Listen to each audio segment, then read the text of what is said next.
What I'm going to talk about now is really, really important. Very important. Recently, we became aware of the overweights, the problem in which the international community states in one of the major problems affecting the operation safety of our shipping industry worldwide. We initiated a study on a preliminary basis and found there was overweight factor of approximately 20+%. We reviewed this with management, and they agreed to form a joint committee that is now analyzing the problem at 5 test ports. I have to be honest with you, I don't know if we're doing it or it's stopped. Let me point out that our container royalty program is based on weights. Remember this, all you guys. It's based on weights. And the accuracy of reporting. Under the master contract, we have the right to audit these reports, and I intend to be more aggressive with these audits. Let me explain to you how the whole picture works. From Maine to Houston, every container that comes into our port that's going to go up on a ship goes on a scale, and it's weighed, and it gets put on a manifest, and they pay what that manifest says goes into our tonnage for our container royalty. But all the ships that are in Europe, they don't weigh the containers over there. So they stuff those containers as much as they can, and they write in on the manifest what they think the weight is. It comes over here. Our new cranes have scales in them. When they pick up the container, bells go off. Overweight, overweight. Last week, 2 weeks ago in Maersk, we had a longshoreman driving a big stacker to pick up the container, and the stacker flipped over this way. Thank God he was wearing a safety belt. He would have been hurt. Maintenance guy jumped up to get him out, and the cable snapped and almost took his head off. I told George Lynch, safety director, get that container onto a scale right now. They brought it over, the longshoreman put it on a scale. 85 ton inside that box. 85 ton. You know what the manifest said? 47 ton. We got paid on 47 ton, but we didn't get paid on the 85 ton. I kind of think that's could be fraud, because what's happening here is we're getting paid, but not on the right figures, and that's our money. That's our money. So I want a scale on every pier from Houston to Maine before those containers and boxes go outside onto that road and kill somebody. And you'll be hearing from me on that.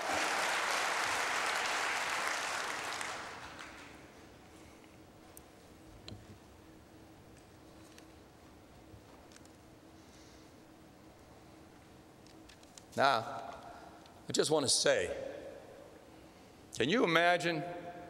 I'm going to have a meeting with the DOT, which means the Department of Transportation, when I get back, and a meeting with Customs, and a meeting with the Coast Guard. I want to find out what is the right weight that we allowed on the road. And when I find that out, and when the container comes off the ship and it's above that weight, well, let me tell you what I'm going to do. I'm going to call all my vice presidents, because, you see, I see all these companies saying, oh, OCL, and everything. We're getting out of the chassis business. Or we're getting out of the chassis business. And we got these pools popping up that have no signatory to us at all. Some hire ILA, some further out don't. They got no responsibility to us. So if they ever want to pick up and leave, our men are out of work. So here's what I'm going to do. When I find out what that weight is, above that weight, I'm going to stop every load box from leaving that terminal to go out onto that street to kill somebody.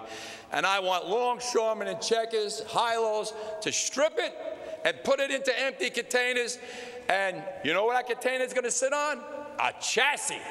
And you know where that box is going to come? Because they got rid of boxes, back on the pier, chassis back on the pier, and more men to work. They want to play games, we play games. And we'll have the right of way to do it. We don't need permission to do that, because under the safety rules, we don't want anybody killed. Just after that 500-ton box, one of the boxes left the pier in New York, went through the toll bridge, made a turn, and flipped over. Happens all the time. Miss Florida fell on top of her, almost killed her. I got tapes and tapes of containers falling over and drivers getting killed. I could show them. But I'm telling you, I'm going to make sure that those chassis come back to the pier where they belong. And that's the way I'm going to do it legally. And I'm going to put the containers back on the pier where they belong. You got no room? You better make room. Or you better tell these chassis pools they better sign a master contract with the ILA, because you got problems with me.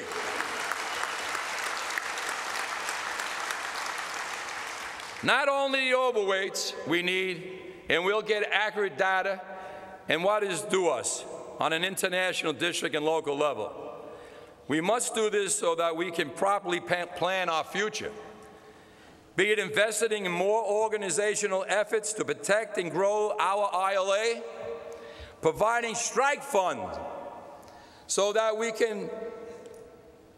we are stronger at negotiation tables, having funds available for public relation contract talks, legal defense, you name it. This fund will be for the sole purpose of growing our ILA and cannot be used for any other purpose, salaries, or benefit. Now, if we start getting that extra money into the container royalty, we need to put a cap on it. We can't have people making $100,000. That's just not right. We'll put a cap on it. But that extra money that comes in that they haven't been paying us on, but we're going to make them pay us on it, we could open up a strike fund with that money. We can do a lot with that money. And we'll get the attorneys to work it out. And we'll make this union a lot stronger for the future. As I stated in the beginning, a change is going to come. And to many of us, it's already here. Our task is to manage change to the best of our ability. And I assure you, I intend to see it happen for our sake and the future of the ILA. I want to assure you that I recognize my main job is to protect every member of our ILA, right down to the sweeper on the pier, and ensure that management treats every ILA member with the respect he or she deserves. Thank you.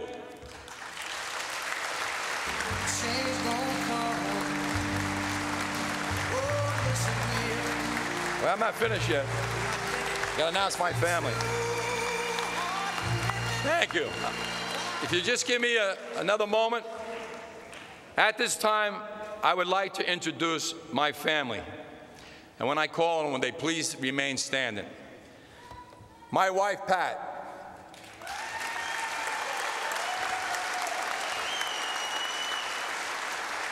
My daughter, Lisa. My grandson, Parker. My granddaughter, Jordan. My two sons, Dennis and John. Dennis's wife, Marissa. My granddaughter, Alexa. Come on, honey, get on a chair. And my grandson, Joseph, who's sleeping in her arms. John's wife, Bridget. My granddaughter, Ava. Get up, honey. And my grandson, John Jr.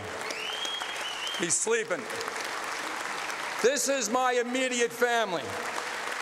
I would also ask that all my family and friends of Local 1804-1 My friends, please stand. My sister Marilyn Kelly and her husband, retired Major General, and the Clarks, the Coglins, 1804, stand up.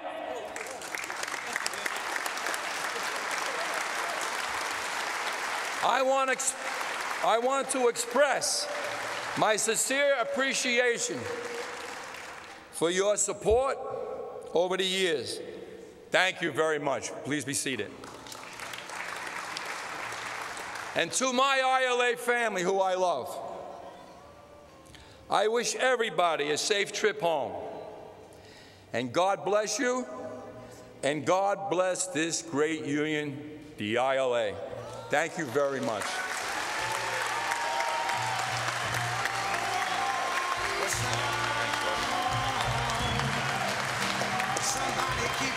Stay here, Hal.